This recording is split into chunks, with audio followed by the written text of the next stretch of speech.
selamat siang, salam sejahtera bagi ibu dan teman-teman semua. Halo semuanya, perkenalkan saya Alisa Putri Pratiwi, mahasiswa Universitas Padjadjaran, kampus PSDKU Pangandaran, jurusan Administrasi Bisnis dengan NPM 1709102200009.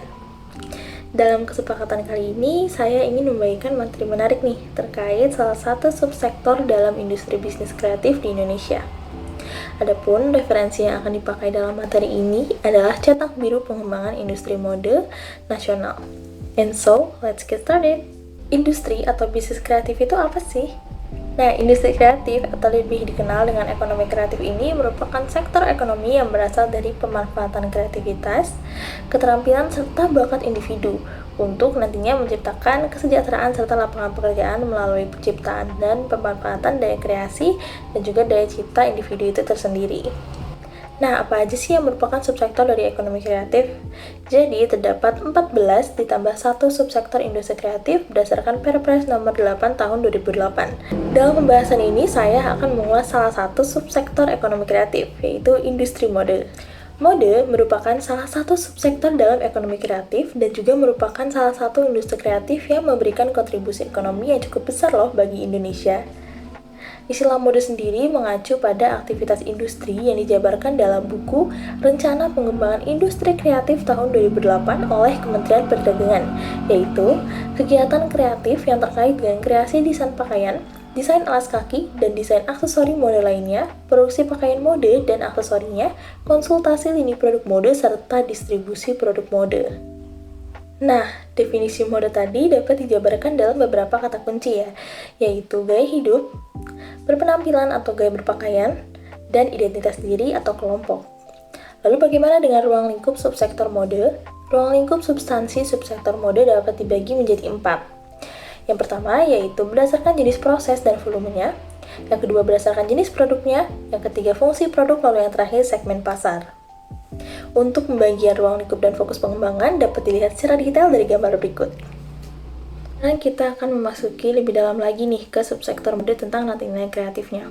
Rantai nilai kreatif atau creative value chain ini adalah rangkaian proses penciptaan nilai kreatif dengan transaksi sosial, budaya, dan ekonomi yang terjadi di dalamnya. Nah, pada umumnya proses dalam rantai nilai kreatif ini ada terjadi kreasi, produksi, distribusi, dan juga komersialisasi. Yuk kita bedah.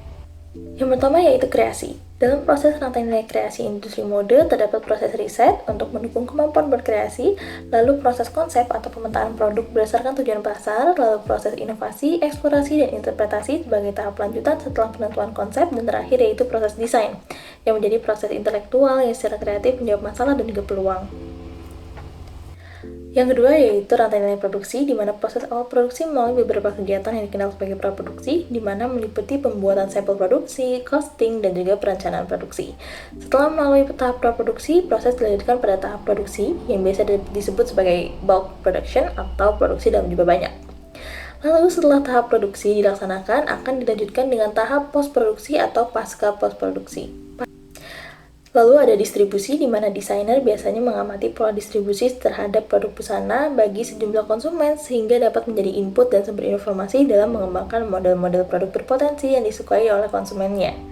Nah, proses distribusi ini juga tentunya bernaung kepada asosiasi distributor seperti wholesale, juga retail, dan juga asosiasi lainnya. Yang terakhir ada komersialisasi atau penjualan. Setelah melalui proses kreasi, produksi, dan juga distribusi, seluruh produk mode akhirnya mengalami proses berjualan atau penjualan atau komersialisasi sebelum dapat digunakan oleh konsumen akhir melalui beberapa kanal seperti trade event, fashion show, dan lain sebagainya.